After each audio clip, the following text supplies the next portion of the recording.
Ladies and mostly gentlemen, today I'm going to show you guys an interview that I did at Blizzcon. It was a group interview with a couple of other EU creators and media outlets, basically just talking about Shadowlands. It was just after the Warcraft What's Next, so we knew a few bits and pieces, and I just kind of wanted to ask a few more questions on top of what Ian said in the presentation. This is my first interview ever, so apologies if it's like really bad quality or anything like that, or I ask stupid questions. I was kind of thrown in there, didn't really know what to expect. So yeah, this is the interview with Steve Danuser and Frank Kowalkowski, and yeah, hope you guys enjoy it. Hi, my name is Frank Kowalkowski. I am the technical director on World of Warcraft. I'm Steve Danuser. I'm the lead narrative designer on World of Warcraft. Hey. Oh man, where do I begin? I did have a question. I've literally lost my train of thought completely. What would you say your favorite zone is in Shadowlands? Wow. So I look at it from the perspective of my character. I play a Night Elf Death Knight. And when I've been playing through Shadowlands, you know, when we've been running our play tests, the Night Elf in me looks at a zone like Ardenweald. It's this, you know, kind of centered around themes that are very core to Night Elves, and has that little bit of that Fey vibe to it. I really love playing through there, but then I go to Maldraxxus, and Maldraxxus is like the core. Like if Death Knights could actually transform into a physical zone, it would be Maldraxxus. So it's very difficult. I think I am actually leaning toward Maldraxxus though. So, Really? yeah. Really? Yeah, it sounds cheesy, but it is really hard even for me to choose, and I don't think I've decided which covenant I'm going to be yet. My main is a hunter, and so there are certain aspects of the wild that draw me to Ardenweald. There's a lot of cool stuff there, but I also do like the kind of the gothic vibe of Revendreth. That's a big one for me. So it's gonna be hard to choose, I think. But the cool thing is that we're doing a lot of stuff to make it easier for your alts to jump in and choose a different covenant. So that's something I'm definitely going to be banking on. Yeah. Each of those zones also plays to like some sort of ethos or fantasy, right? So when I'm leveling up an alt like my paladin, I may be drawn to something more like Bastion. Yeah. So I think it's really going to depend on which character I'm on at a given time. But you know, if I'm on my main, I definitely feel that kinship to my fellow Death Knights. That's awesome. Yeah, I can't wait to jump in. I haven't had a chance to play it. Yeah, it's just I love the art. Like every zone is just so thematically different. It must have been just such a fun time just to kind of go a bit crazy with it, I suppose. But yeah, thanks. I guess. Yeah, that's definitely one of the fun things for us is having, you know, the chance to show that the Shadowlands isn't one thing. Yeah. You know, death has meaning for people on Azeroth, and a lot of mortals would see it as a negative thing, as the end of existence. But in the cosmology of Warcraft, death is one of the great six powers that kind of govern the whole cosmos, and death with a capital D is the source of power and strength, just like order is, or disorder, or light, or shadow. So being able to delve into this realm of magic and show that there is so much diversity to what death means, and it can be something glorious and shiny like in Bastion, or something kind of dark and slumbery like in Ardenweald, or it can be something kind of sinister as in Revendreth or Maldraxxus. So it's really cool. Will we be encountering any other dead big characters in World of Warcraft while we're there? Yes. I know there was a lot of rumblings about Arthas and things like that when people were like talking about it. So presumably he's going to be in the Maw from the sounds of things. I don't know. I mean, well, if he's going to come up. Yeah, we don't want to. Yeah. All our secrets. Yeah, for sure. But you know, we definitely have this opportunity to kind of delve into some of the characters from Warcraft's past and see kind of what fate, you know, what afterlife their fate had led them to, and then explore stories within that framework. So that's something that's really cool. Ian talked on stage about characters like Kael'thas and Uther the Lightbringer, and Draka, and those are cool opportunities. But we'll absolutely have some other ones that you meet as well, both in major ways and just some little hits here and there. You may be surprised. We're kind of, you know, looking for opportunities to just give hints back to some of the things that have happened before, and you know, just little hints and updates of stories. Mankrik's wife? Well, you know, Classic has certainly brought up a lot of memories in all of our hearts, and you know, you never know what you can find as you explore the Shadowlands. I don't even think the Covenants can find Mankrik. probably ask them the same question. Can you talk a little bit more about the new red caster and Amphria? About The new red, the 10 bosses of the new Oh, red. the new raid. Raid. Right. I'm sorry. Yeah, well, so it's set in Revendreth. Revendreth, as you've seen, is a place where some souls go that have a lot of baggage to them, that have a lot of sins to work off, or that they were very prideful in life. And you'll find that the denizens of Revendreth, the Venthyr, that there's some conflict among them. So they have a kind of sacred purpose that the realm was made for, which is to get those souls in and give them a chance at redemption. But what you'll find is that some of the Venthyr are taking advantage of the drought of anima to kind of inflict torments upon others. And so they've taken what was this kind of higher purpose and twisted it into something darker. And so as we explore the raid and encounter some of the figures in there, we'll be exploring those mysteries and seeing that maybe some of the storylines that play out within the raid might help explain some of the things like this drought that's gripping the Shadowlands and who's behind it and what those plot threads are. It does take place in Revendreth, so there's going to be like an overboard kind of gothic mood to the entire raid. Mm-hmm. Sorry, there's a lot of stories full of things that we don't want to say just yet about it, but it's shaping up really cool. Our artists are having a tremendous time latching on to that gothic theme and really bringing it to life, at higher level than they've ever been able to do before. So it's really cool. Can you say anything about the new Death Knight experience potentially for the new allied races and Pandaren? That's 8.3, if I'm not mistaken. Yeah. It will unlock before Shadowlands comes out. And the idea is, just as the original Death Knight experience kind of was set in a sliver of time, in Wrath of the Lich King at the beginning of it, when the Death Knights were still in service to Arthas, and it told the story of them breaking away. That Death Knight experience will still exist for the original races. You can still go through that and play that if you want to. But because it was that sliver of time, it didn't make sense to just unlock Death Knights for allied races and then suddenly have a Nightborn or Pandaren back in Wrath of the Lich King time when they weren't even around in the world, interacting with others. So what we did was we've made another sliver of time. And so the Death Knight experience takes place prior to Sylvanas breaking the helm. And we're treating it much more like an allied race kind of unlock, where if you unlocked an allied race and then created one, you got a short introduction in a new area that was thematic around what that race was, and then you got sent out into the world to do your adventures. And that's what we're going to do for the allied race Death Knights. Is you will have a little short intro experience. You'll get to interact. You'll see that it was Bolvar that called this new generation of Death Knights forth, because he senses that power of death is on the rise, and that's why he needs more soldiers ready to fight against the darkness that's to come. And so he calls upon the allied races to do that, and then you get sent off into the world and get to level up and do that other stuff.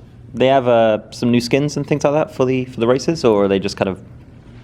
Right, so we always get feedback from players that we want more character customization, or at the very least, can we select our eye color separate from the face? So we've heard a lot of that feedback, and this was a good time, kind of where we're at, with a lot of our technology, and we wanted to begin to explore what that would look like if we expanded the amount of customization that we could give to player characters. So for some races, like human, it makes a lot of sense to try to diversify them to represent more real-world options, so the players can have an option to create a character that maybe more represents them. For something like a dwarf, maybe what does customization look like? In some cases, it's adding more tattoos, more hair options. Finally, you can make Falstad in game. Maybe for a troll, it's making something that doesn't have to be a Darkspear or a Zandalari. So we're going to continue to kind of bring that approach to every race and kind of think like what customization options make the most sense for this race to provide that kind of ability for players to customize their own representation in Azeroth. Yeah. There's, I'm sure, there's people really wondering, because they obviously saw the presentation of the what's next with all the customization. Blood Elf eye color? Potentially a blue color, maybe? It's, we're still looking at certain options, but we'll... Yeah.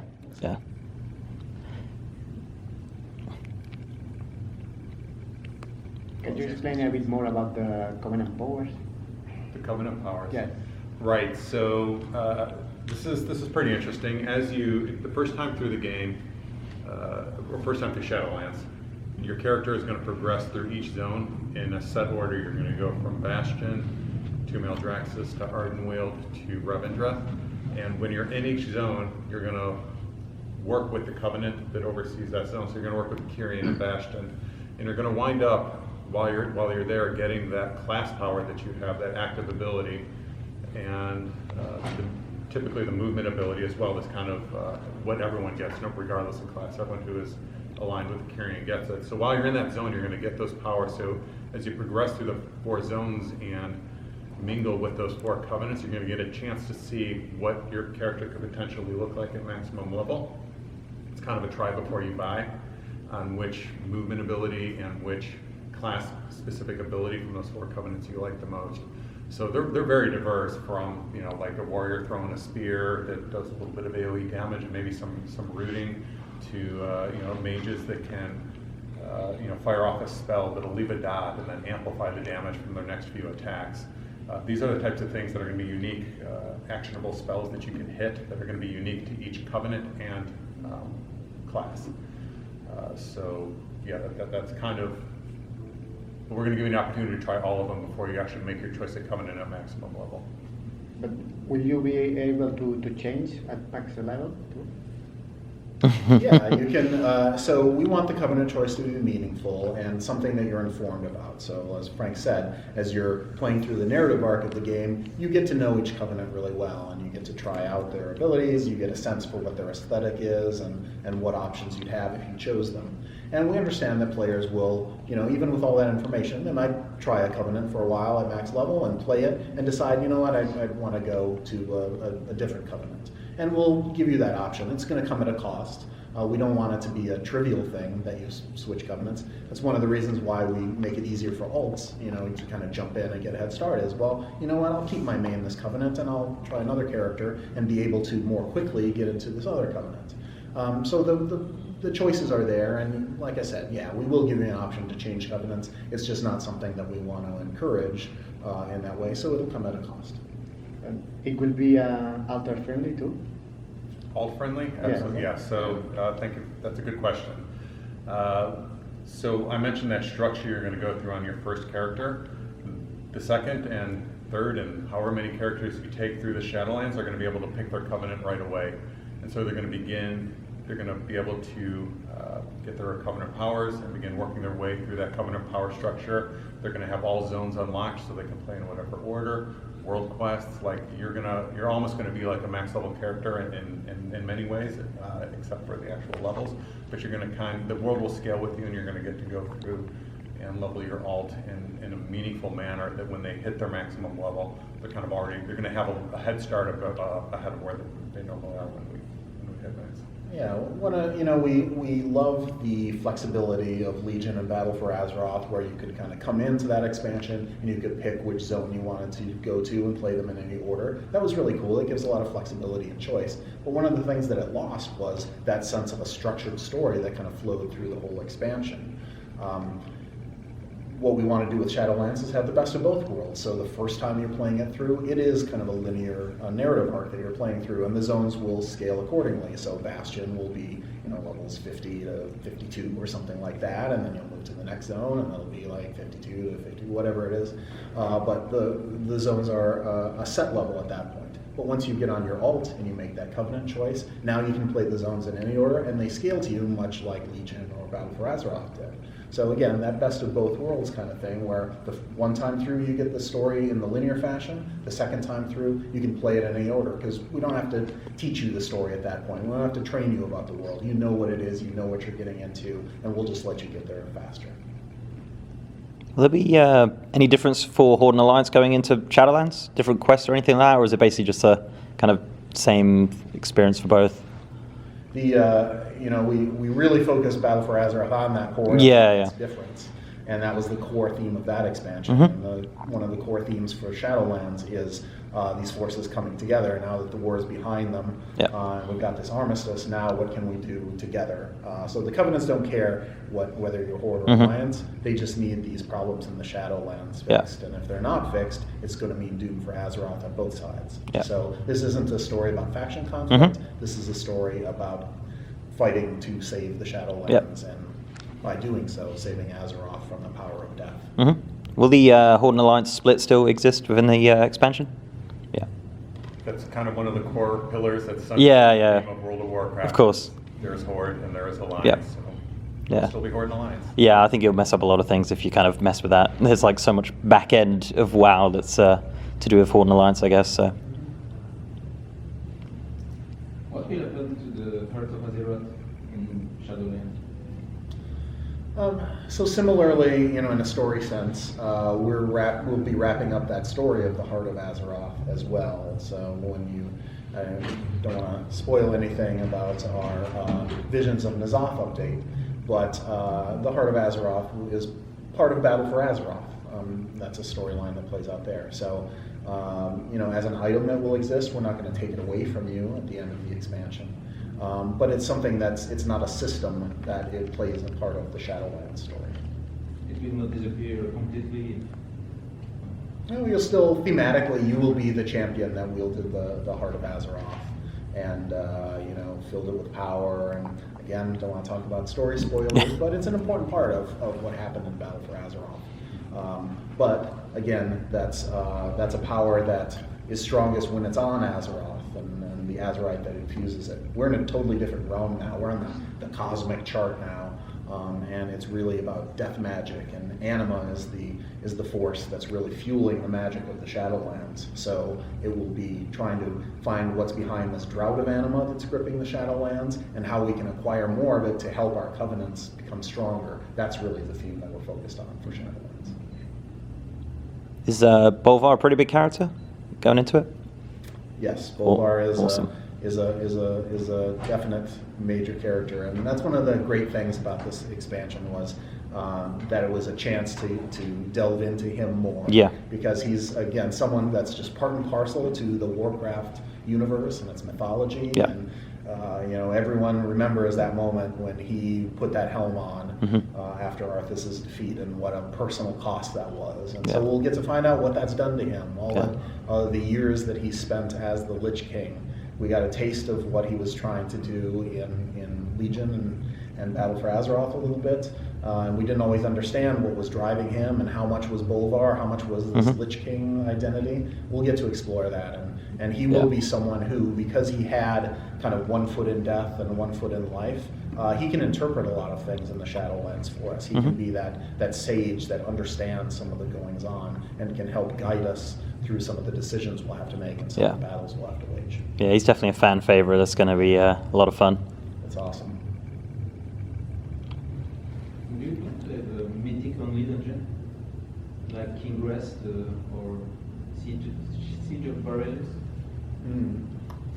That's a good question. We do have 2 dungeons planned for each zone, so a total of 8 dungeons. Whether any of them are going to be mythic only or not, we're still pretty early. We haven't necessarily made a call on that. I'm assuming all the zones will have their own reputations and everything like that as well, as on top of the Covenant thing. We're still working out the details of what the reps would be and things like that. But that's one of those kind of Warcraft staples that is very relatable kind of trackers of progress. So there'll be things like that. Any change in the battle pets system in Shadowlands? I don't think any. Probably not the best group to ask on battle pets to be honest, but I haven't heard of any major change. But I wouldn't take anything we say to be. Yeah, we're those aren't things that that's not a system that we touch on. But we'll say no comment. The loot from the raid, any potential return of tier sets or anything like that, or are we kind of still looking at the Battle for Azeroth model in that regard? Tier sets are one of those things that we always talk about, like every expansion cycle when we talk about itemization. Yeah. Is it something? There's pluses and minuses to tier sets. Mhm. And we're not quite ready to bring them back for Shadowlands, but it is something we do discuss and revisit and try to find a way that we can get them to exist nicely in our itemization. Yeah. Are all the legendaries crafted as well, or are there like other ways to obtain them, or is it just through the I can't remember the name of it, the tower? Or the dam, Yeah. Torghast, yeah. Yeah. So that'll be your primary means of crafting your legendary Mhm. will be to go to Torghast to farm these materials and then to bring them out to this mysterious blacksmith Oh, okay. who's going to be able to craft them into whatever slot that you want to put that legendary into. That's not just random or anything like that. You can target those legendaries. You can target. Mhm. Fantastic. Yeah. There's a lot of customization in the system and deciding what slot you want it to be and Mhm. what powers you want it to That's have awesome. and things like that. Yeah, they were a good one in Legion. I think a lot of people enjoyed that system for sure. Once kind of fleshed out by the end of it, when you can actually target them specifically. Yeah, when you got the thing you wanted, it was awesome. Yeah. And if you went through a bunch of like, that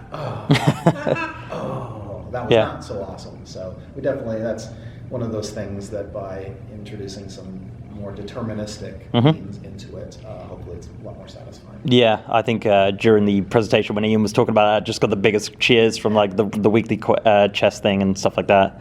But I guess talking about like randomness and things, 8.3 obviously bringing in corruption, a removal of Titanforging and Warforging.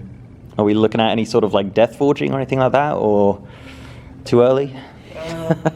Too early to say exactly what, but yes, there'll be some sort of system akin Yeah. to something along those lines. Mhm. Yeah, like what you'll see in 8.3 with the corrupted stuff is one of, we're experimenting and we're Yeah. trying out some gameplay things. We've tried some things in Nazjatar and Mechagon that were certain gameplay systems. We wanted to try some things out there, and in Visions of N'Zoth we'll also try some other things. Yeah. And so that'll inform the choices we make for Shadowlands. Yeah. But, we'll see how people respond and what we want to do going forward. Yeah, I think Mechagon was like one of the best things you guys put out in a long time. I really, really enjoyed that zone. It was a lot of fun. Thank you, so did we. And I'm just a bit of a Mechanome shill, I guess. They had a really fun story and just a very evocative place. Yeah. And characters that really jumped to life. So that was a lot of fun to build that place. Mm. Will you keep the same system to unlock flight in Shadowlands with 2 achievements and so on? Yeah, we think that's a pretty good compromise. We do want the players to feel like a new expansion is an opportunity to explore, and we feel the best way to do that is to keep the player grounded in the world and to kind of explore on even ground with the world. And then later on, as we become a lot more familiar with it, that's when we look at the opportunities to unlock flying and give a little ease of access to players, help their alts level even faster. So yeah, there'll be something similar. On the map that Ian showed, there was obviously like different islands for each of the zones. Are they like specific map IDs for each one, or are they just one big continent? Like you'll be able to travel between them when you have flying or something like that through flight points? Whether you can actually directly fly from, like, say, Maldraxxus to Ardfield Yeah. on your flying mount, probably TBD. Mhm. You will certainly be able to travel between all of these Mhm. kind of different masses without loading screen. Yeah. Okay. Yeah. So it's all just one kind of. What is between it? It's like just nothingness. Is there water, or what is it? It is this in between. So when the Shadowlands was working the way it was supposed to, when there was anima everywhere, picture like these afterlives, and the afterlives that we're visiting are the ones that are core to kind of the machine of death, the functioning of the Shadowlands. Death, again, with a capital D, is a force in the universe. But there's infinite afterlives out there. There could be ones that are small and tailored to a single person, or places of splendor, or places of torment, all possibilities out there. So the Shadowlands is this vast place. And there's this kind of cloudy in-between all of them that was rich with anima and streams of anima that flowed from one realm to another. But with this drought, those streams have dried up. Each of the places that we'll visit in the Shadowlands has been cut off from each other for a while, and that has bred some distrust, some fear and doubt between who's, no one knows who's responsible for this drought or what's causing it, and they don't know if they should trust the people in the other zones or not. Yeah. So that storyline, figuring that out, is part and parcel to the expansion. And what we'll be doing is is as we're fighting our way through this, adventuring through this story, we'll be trying to find the anima that we can and kind of reopen some of those connections between zones. So we as the heroes will help kind of set up those streams, and that's what we'll be traveling along when we move from one zone to another. It's awesome. It's really nothing like we've had in World of Warcraft before, I guess. It's completely, this whole like idea of it. I know a lot of people have been talking for years about the Shadowlands and things like that, ever since, I think it was Chronicle with that big thing. So yeah, it's definitely going to be interesting. I'm looking forward to that for sure. It's certainly been a lot of fun to craft and try and think about, because you're exactly right. This has kind of been a mysterious place, and we've kind of gotten an opportunity to expand the World of Warcraft universe and to think about what should be there and how does it fit in with, how does it feel Warcraft. It's been a lot of fun.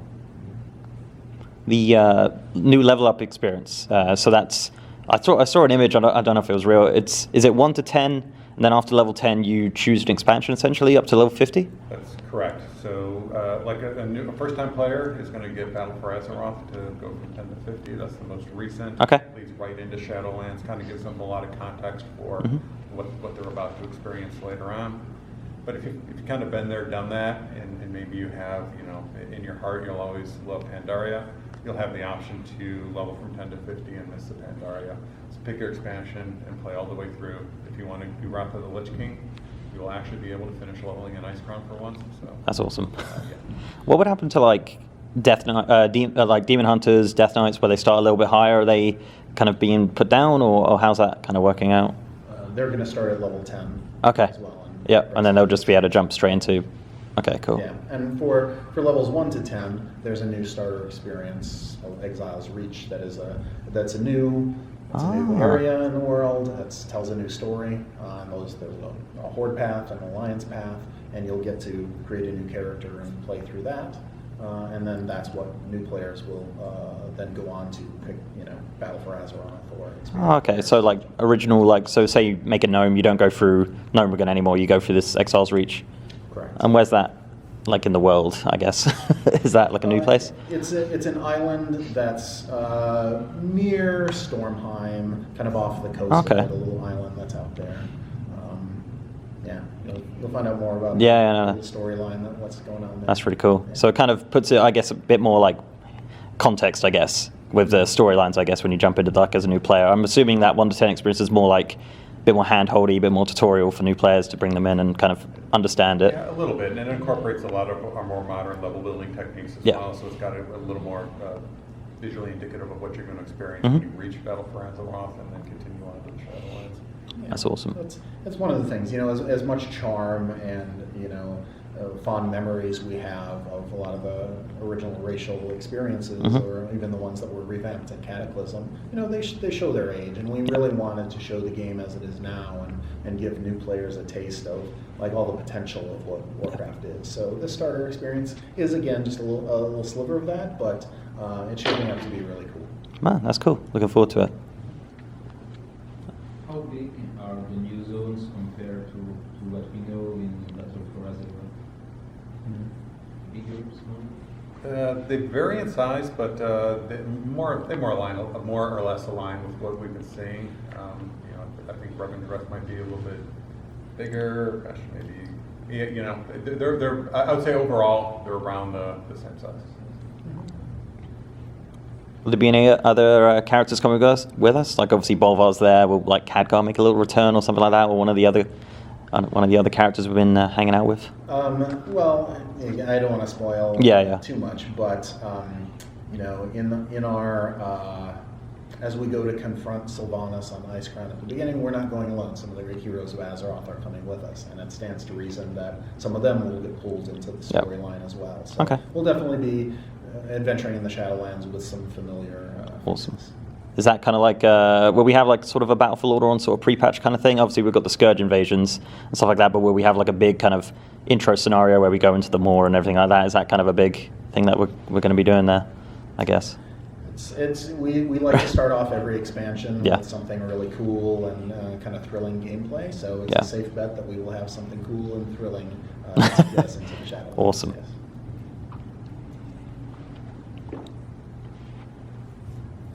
I think you said that about the level squish, the ability tree of the classes will be 7 rows still? Or you mean like the the talent counters. trees? Yeah. We should, yeah.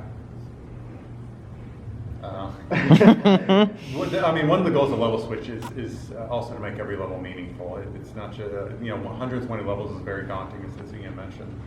But, and there's a whole bunch of levels where nothing happens. Like, you reach a certain point where you're waiting for every 15 levels to get a new talent. And what we wanted to do is make sure whether it's a talent or a spell upgrade, unlock some content that you're getting something through all 50 of those levels. So. You will have a level 1 row then? A level 1 row. I think we're still figuring out. So my battery did actually die, but the interview did actually pretty much end there as well. So yeah, guys, again, apologies if the quality was a bit rubbish or whatever, but I felt like it went pretty well. So guys, don't forget to like, comment, and subscribe if you haven't already. That'd be very much appreciated. And yeah, I'll see you next time.